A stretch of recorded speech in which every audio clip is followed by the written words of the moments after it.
Build creative confidence. Beat the inspiration addiction. Join the Writer's Gym.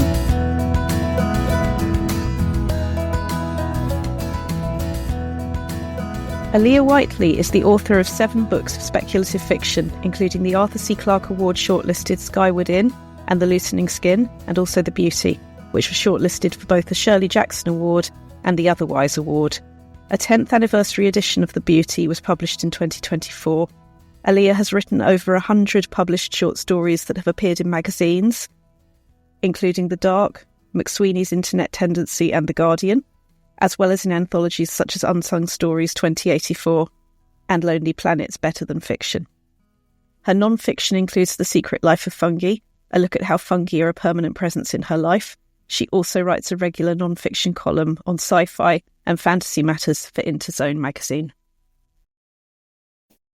Aliya Whiteley. Hello. Welcome to the Writer's Gym. Thank you very much for inviting me along. Yeah. It's really always such a pleasure. Remember meeting you when we were both in Great British Horror in, don't even know, 2021-ish? Is it really? Wow. Or 2020. It was that sort of wobbly time period where a lot of things happened in and around lockdown. Yeah. And I was interviewing for Women in Horror Week and things like that, and I'd really just discovered that I was a horror writer. Yeah. And I don't know about you, but one of the happiest things that ever happened to me was realising how broad a church, how stretchy a term it is, and just the fascination of the weird and unique ways of looking at things. And I think what I've just always admired so much about you is how wonderfully curious you are. I think for a lot of the people I work with, there's been a great hang up around what if it's too weird, but also what if it's too boring, and what if it's too, and I'm not saying there's anyone who doesn't feel that, but I think being able to be good-humoured about things and appreciate the strangeness in them is what I look for in writers. Yeah. And yeah. I do feel that is so you. Thank you. I'd like to think that's me. I'm completely curious and always willing to kind of throw myself at the front line of it and just see what happens. I don't think I would have half as much fun as I do without it. So it's kind of become, a big part of what I do. Certainly, if an idea occurs to me, then I write it and then worry about what it means or whether I shouldn't later, I guess. So, yeah. I was thinking about it a lot because I saw on your website that the subheading writing novels, short stories and articles, full stop, usually strange ones. Yes, this is true. And I loved that as branding, as almost mission statement. Well, weird has become kind of a defined thing, almost like weird fiction started to almost have a capital U as a thing. And sometimes I'm definitely writing that. But sometimes within the kind of strictures people apply to that now, I feel like maybe strange is a better word for it. So nobody's kind of defined strange fiction yet. So I'm still free and clear to do whatever I like in that definition. So I tend to call it strange rather than weird. But honestly, I think, people put the genres on later almost. And that's fine. But I don't tend to think of it in those terms at the point of writing it as much as possible. My favourite of yours probably is I adored The Secret Life of Fungi. And thank you. Well, thank you. The reason I wanted to start with that is the balance of talking about our subject matter and our love for our subject matter and bringing our own story into it. I know from working with memoir writers that there is a lot of reluctance around how much to bring oneself in and how much is maybe overshadowing. But if you don't do it, you're sort of not telling the whole story because you're there in the first place. And I remember you mentioning that was a question for you as well. What was that like? It was a big stretch to kind of write that book. I mean, I'm not an expert on fungi at all, but I wanted to write something about my fascination with them. And I did like a huge amount of research and was trying to put across things in a very dry academic kind of way. And then I just realized that was totally wrong for the project, really, and I couldn't do that. So instead, I wrote this very short, quite personal book about how I just found fungi everywhere throughout my life. And it made so much more sense to me in that way, giving yourself an excuse to be excited about things that have happened to you and put that across is quite freeing. So I tried to approach it from that angle, and you're not sort of unfilteredly just giving everything over to it. You know, there are certain moments that you're picking, and there were moments that certainly in the book I'm like, this is what I'm about to say is not exactly true, but it's a representation of how that felt to me. And I think that's fair too, to kind of, use your own experiences and translate them or mutate them to suit what you're writing about. Yeah, it was a really fun project to do. Once I decided that I didn't have to, live up to it in a certain way or be academic about it particularly. And that's something that is so important, not just for memoirists, but maybe particularly for memoirists, finding that freedom, how much of yourself you put in, how much of it's not about expert mindset, it's about communicating the passion and what the story is for you. Yeah. Yeah, no, I think you're absolutely right. It's there's ideas about experts and who's allowed to write things, which aren't always very helpful. So yeah, it's trying to think around that or get out of that sort of mindset. That mindset, I'm jumping ahead a little, so I will do a bit of jumping around, but I think is something that we can all get in our own way so much, in terms of, I'm not allowed to say that, or I'm not enough of an expert to say that. And I'm wondering, did you have a sort of system or thought process for catching yourself doing that? Because it's not just with memoir, we do it to ourselves with all sorts of things, with articles, with fiction. Do you have a way that you talk to yourself about that, about noticing if you are holding back or not letting yourself be I don't want to say expert because it's beginner mindset, isn't it? I think I've become really good at just ignoring that. I had some helpful advice once about, all the voices that are in your head, and you're all on a bus together, essentially. And, the writer self is the one driving the bus. But I don't know about you, but I've certainly had a lot of weird bus experiences where some passenger start shouting or whatever. I used to travel to, this is a complete tangent, I used to travel to work every day on a bus, and every day a lovely guy would get on and sit there, but about halfway through he really felt the need to stand up and start shouting, loudly. But it was fine, and I kind of almost think of it in that way. It's like the shouting doesn't mean catastrophe ahead. It just means, one of the passengers is shouting, but passengers are allowed to shout every now and again on my buses. That's okay. So, yeah. And also, I'm just going to let him go. Yeah, also the going with that idea that the voices in all of our heads are on that same bus. They're all going to have those different stories, aren't they? They're all going to be different potential articles, different potential fiction, different potential everything. Yeah. Yeah. I mean, it's a whole range of emotions and thoughts and processes, and there are the ones that are, they're trying to warn you all the time, but they're not driving the bus. So just kind of be aware of them, but I don't let it stop the process, particularly sort of first draft process where whatever comes out, and then you've got time later to worry about what should go in and shouldn't go in. It's a real splurge at first. I never want to use the word favourite, because it is like favourite children or dogs or cats, in that even if we have them, we don't want to know that we have them. But are there voices, or are there things that were particularly either fun to write or rewarding to write? They're all different, as you say. From the process of coming out the other end, I have favourites now, like once I emerge from the process. But the process of writing is very different.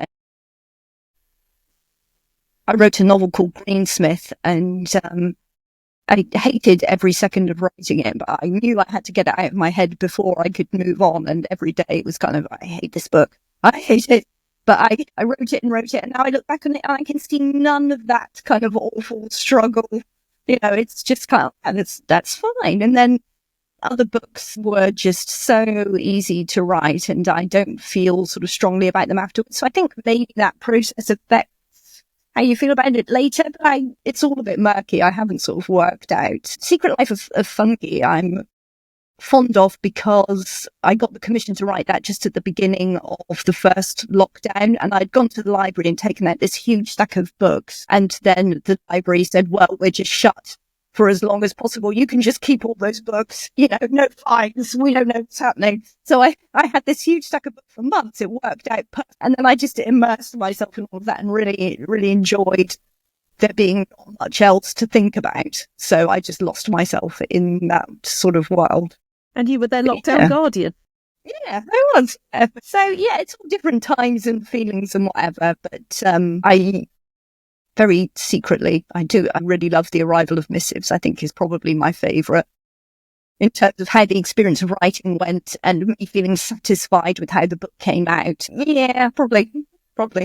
Probably that's the favourite. Don't tell the others. It would be great to talk about City of All Seasons, both as itself and also because one of the things that probably up-and-coming writers and new writers and nervous writers could really do with hearing is that there are opportunities in crises. Yeah, I mean, I've been a few times where I've changed publishers. Like quite early on, I wrote crime, and I wrote that with Macmillan. So my first couple of books were published with Macmillan, and then sales weren't what they wanted to be, and I wanted to change direction, and things weren't really right. But that moment of sort of panic of, oh my God, I don't have a book deal, I don't have a publisher anymore, I don't have an agent anymore, was a difficult time. But I'd already kind of thought to myself, well, I didn't really want to write crime forever anyway, and it felt quite sort of straitjacketed at the time. So I just started to write short fiction, the kind that I write now, where I just let whatever genre,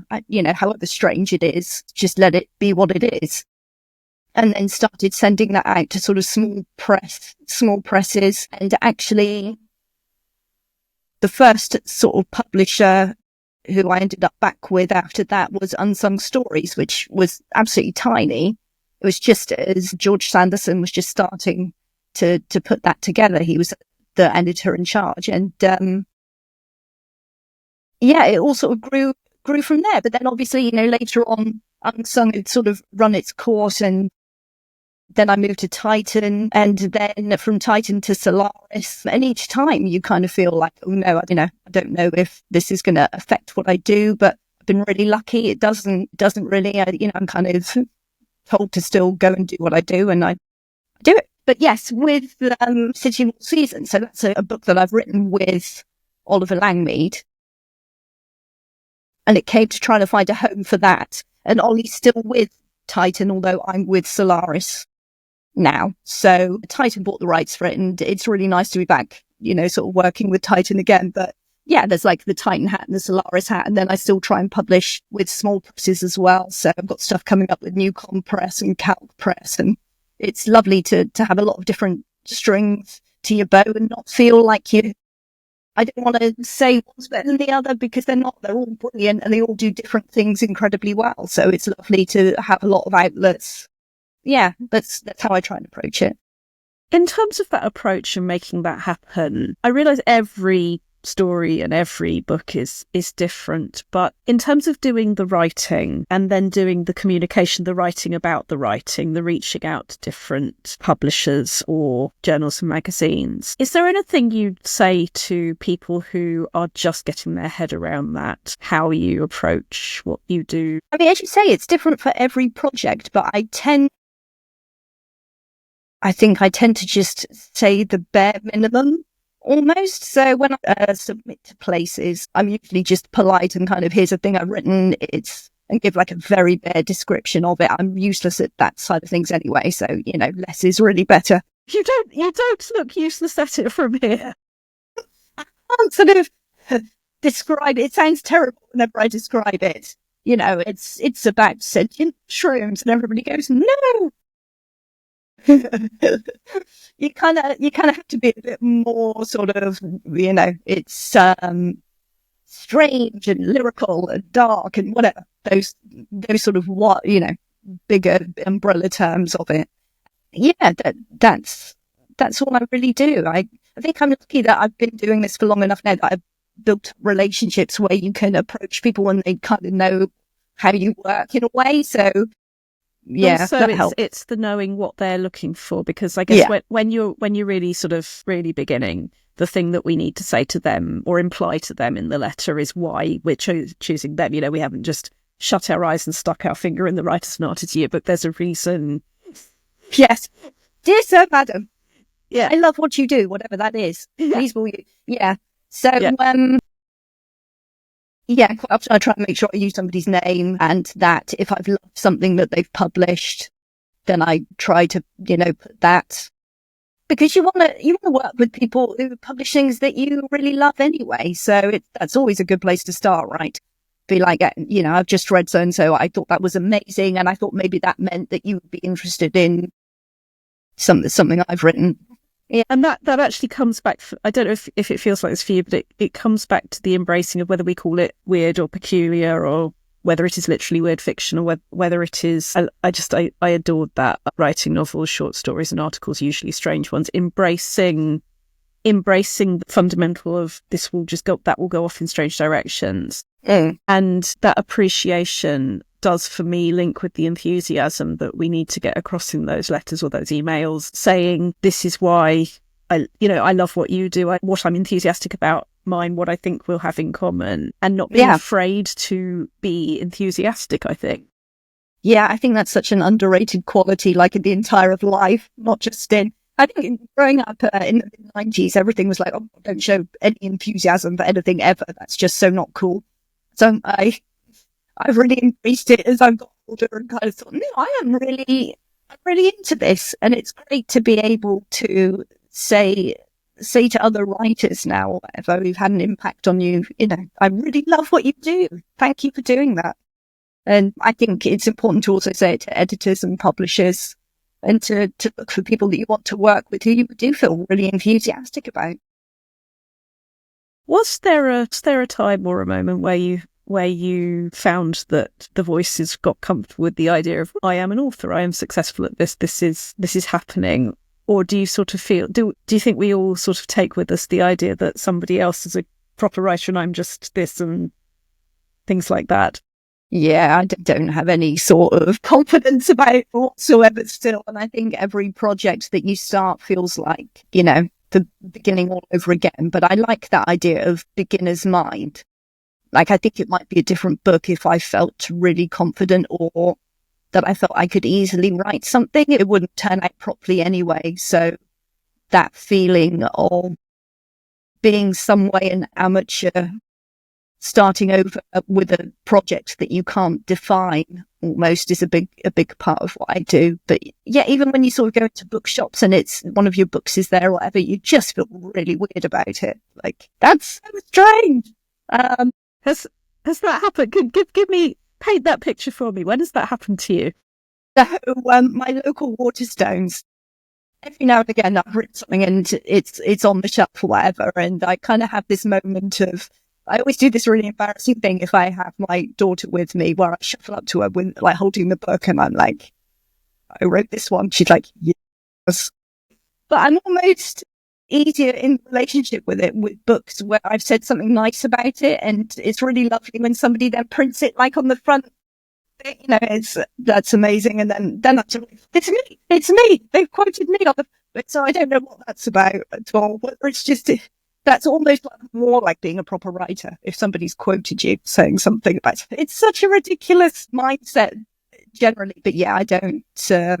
I like still thinking that I'm just in it for the fun, really, more than anything. So that's what I do. And maybe there is something in the fun of it, the unpredictability of it. Maybe there is something in that maybe at some level we want to hang on to the other people are a real one. I'm just pretending, I'm just making it up. Because we are. It's freeing, isn't it? I mean, it's quite freeing to not be the adult in the room in the way. It's kind of, no, I'm just in it for the fun things I want to do. And I do think that's true. But I think you may be right that we all are on some level, just in it for the fun, aren't we?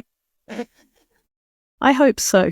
I really do. With the Writers' Gym, this is despite the fact that the vocabulary for me of writing and the weights, for example, the weights that I lift every morning, when I first picked those up, I thought, oh my God, I'm never going to be able to lift that. Now I feel like I could spin it on my finger. Do not try this at home, people. But that is the sensation because I'm so used to it. It's got nothing to do with the weight. It's not necessarily even anything to do with me.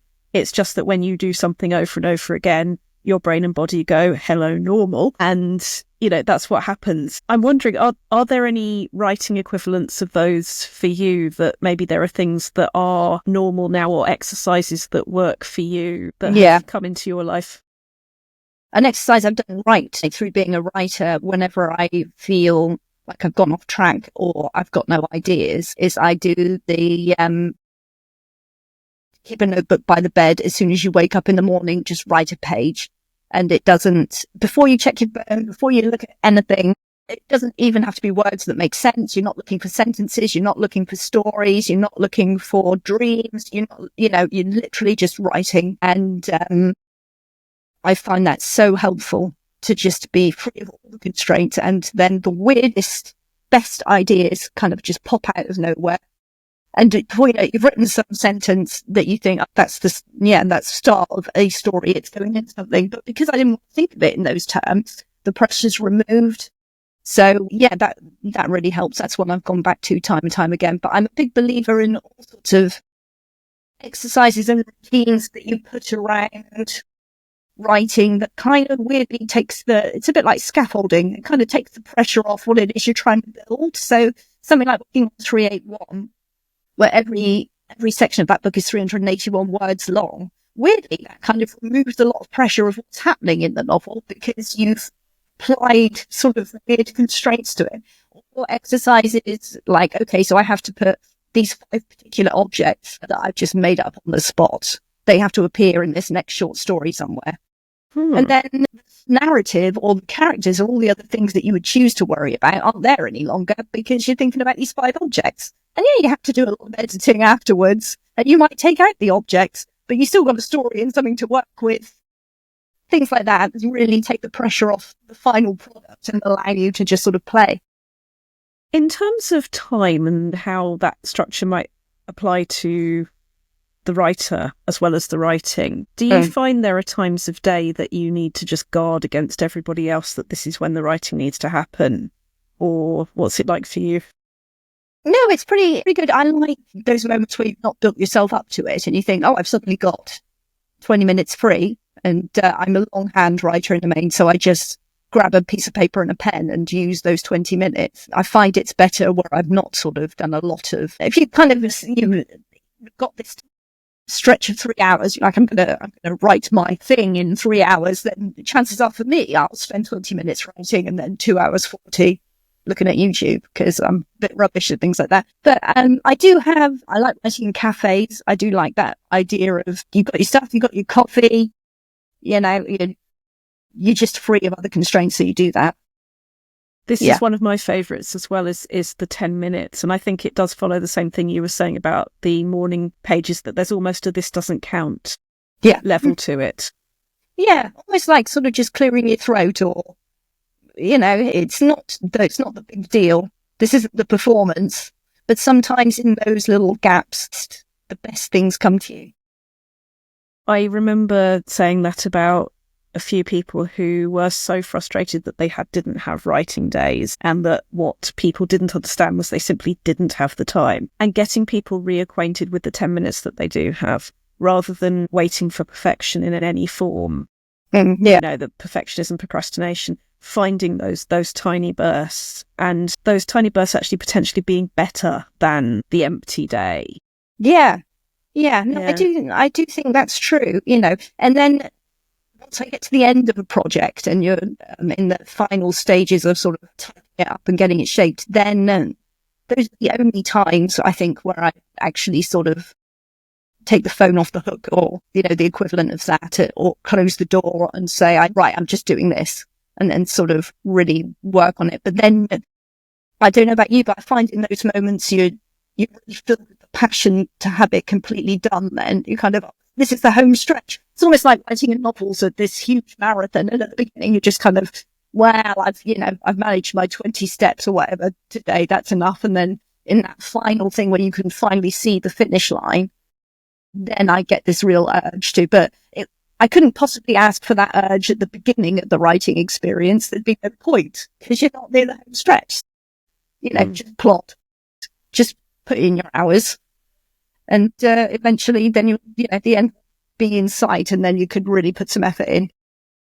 There's a number of metaphors, all of them differently disgusting to each other, but in terms of the vomit draft, the thing of getting somebody to write it in the first place so that they can then shape it into the thing it's actually going to be is what that's reminding me of, that there is an early stage where I think that what you're saying feels like such a good reminder to me that it's not supposed to be clear, it's not supposed to be easy, it's not even at times supposed to be fun and silky and beautiful. It's just in order that it's going to be, it has to look like this now so that it can gradually get to that stage that you're talking about where you are making it beautiful and you can see the home stretch ahead of you. Yeah, and it doesn't even have to be good. Giving yourself permission to not be good is brilliant. Oh, this is terrible. Yeah, but you're still writing it, so that's good. It'll be good later. Let it be good later. Let it be good later. Yeah. Absolutely. Any other rituals or habits or exercises that you would recommend to the future writers out there who are just working out how to be their own version of weird or strange? Yeah, I can't think of anything else. I think it's quite a good idea. I would say this, but I really like just paper and pen. So just being a longhand doodler. And if you fill up the page with doodles, that's great too. I think that has a different relationship to your brain, to being in front of a screen. Sometimes screens are very demanding. The delete key is a lot easier on a screen as well, isn't it? Yes, that's true. You can't cross out and look back.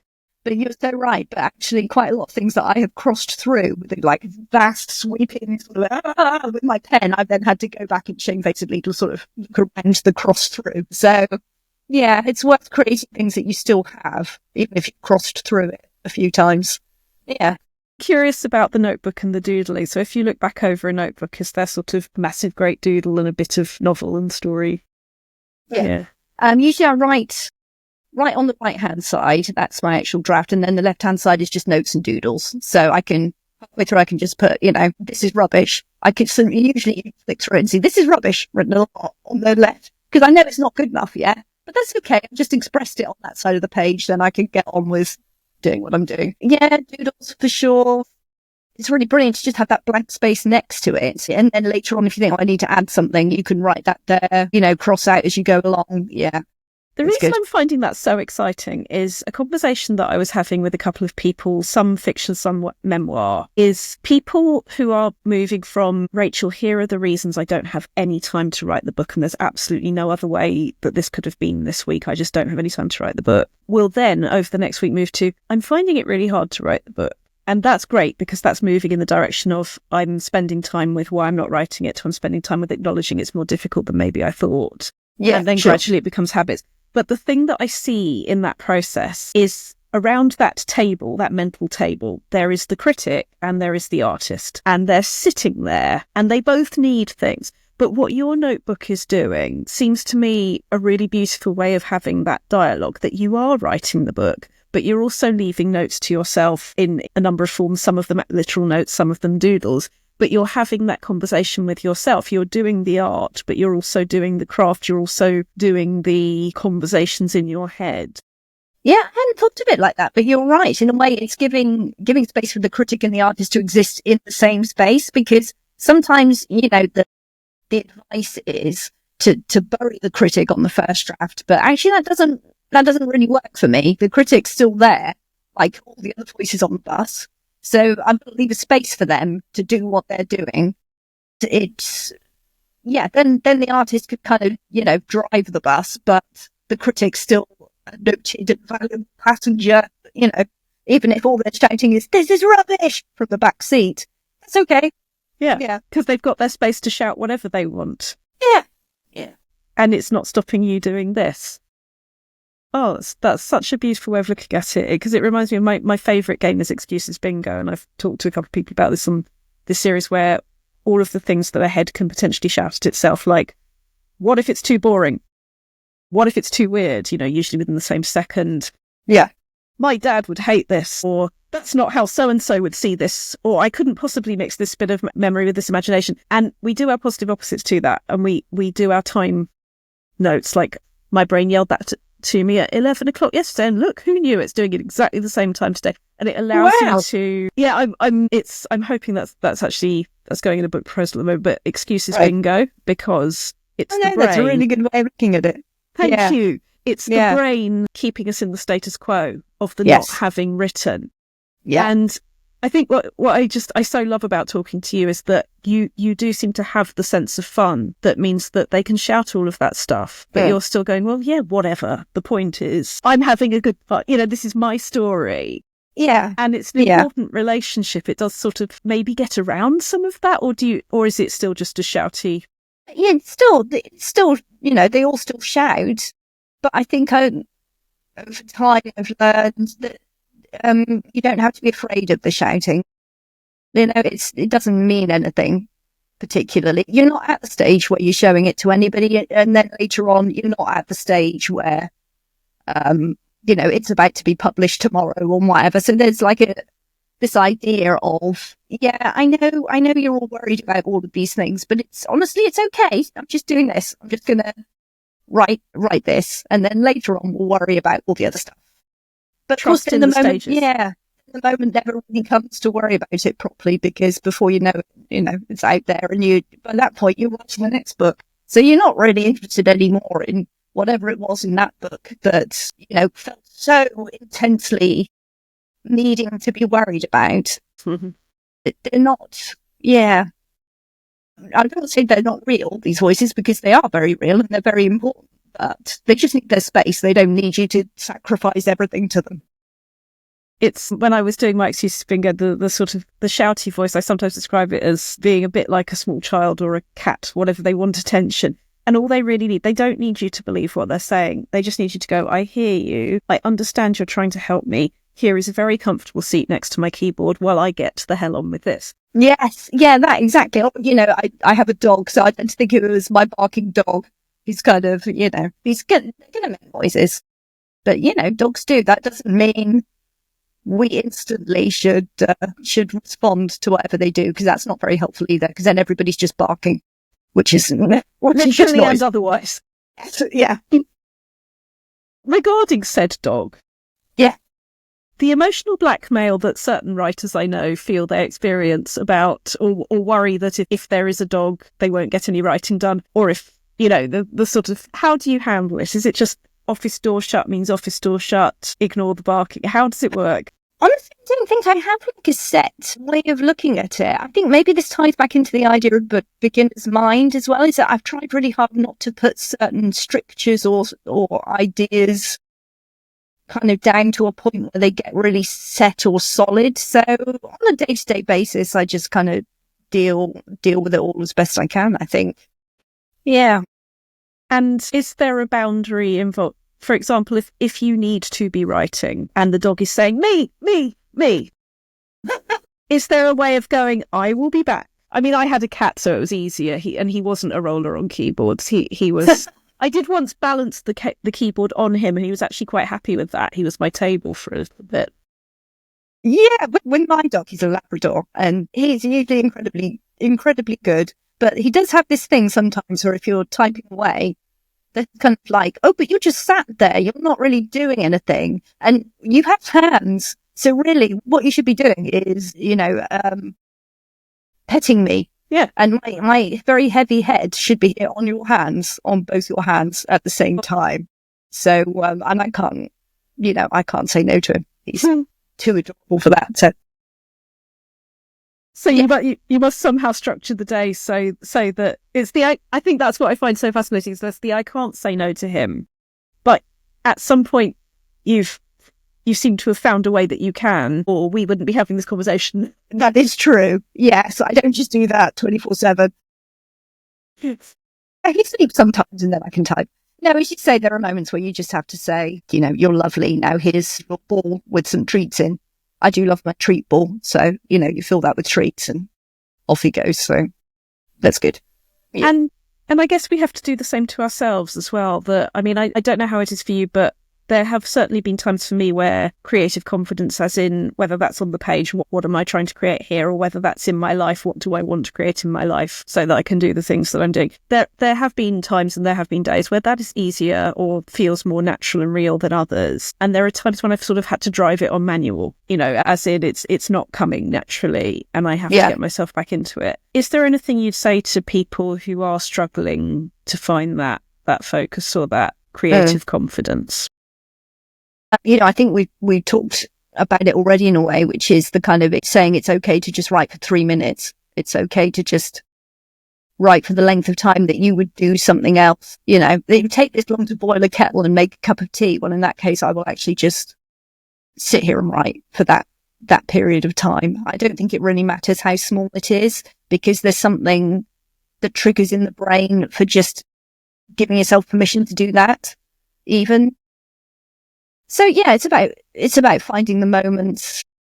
I don't think it's very helpful to get into a situation where you're kind of butting up against the idea of I must have more time. I'm being given more time, and then you're in this direct confrontation all the time with yourself, and then you start losing out by the idea of I should do this. I should make more time for this. I should be doing things that I'm not. It's just really destructive to creativity anyway, because then you're just thinking about how you're a terrible person all the time rather than making up great stuff and just going free with it. I wrote a piece about permission recently called Shooting the Should Fairies. Yes. Oh, I hate I should. Yeah. And I know you and I have talked about that before, but it's so lovely to hear people who know how to recognise when their brains are shoulding at them and instead go back to what I want and find that curiosity and find that permission. It's just so lovely. Yeah, thanks. It's a great subject, to kind of write about. It's good to hear that, we're sort of saying to people, it's okay. Don't should yourself so much. It's okay. It's okay. And that curiosity, wherever it goes.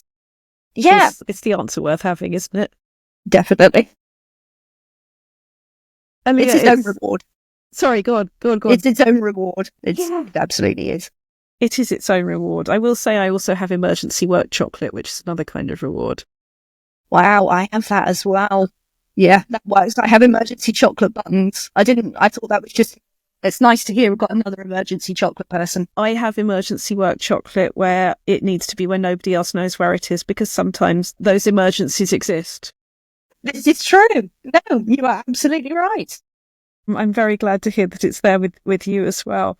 Is there any sort of what's coming next or where you'd like to direct people to come and find you at the moment? Oh, brilliant. Yeah, so I've got a website and I'm updating that sort of regularly with where I am and what's happening. So you mentioned City of All Seasons. So that's the book I collaboratively wrote with Oliver Langmead, and that's out in spring. So that's quite exciting. And that was a really brilliant experience, because I think a lot of the time, talking about beginner's mind and things like that, we kind of think, we don't really know what we're doing. We're just making it up as we go along. Why, I certainly do. And then when it came to doing it collaboratively with somebody else, you actually realise, I know a lot of stuff. I'm quite good at this. It was really amazing to realise that it is a craft and you have learnt it and you can apply it and use it in different ways to create a world, with another writer. So I really recommend writing collaboratively with somebody just to see, how that feels. I thought that was an amazing experience. So that's coming up. Back at 381 is out next week. So I don't know when that'll be in terms of when this goes out, but do you want to say the website? Do you want to say the website? The website's aliyawhiteley.com. So the details will be on there.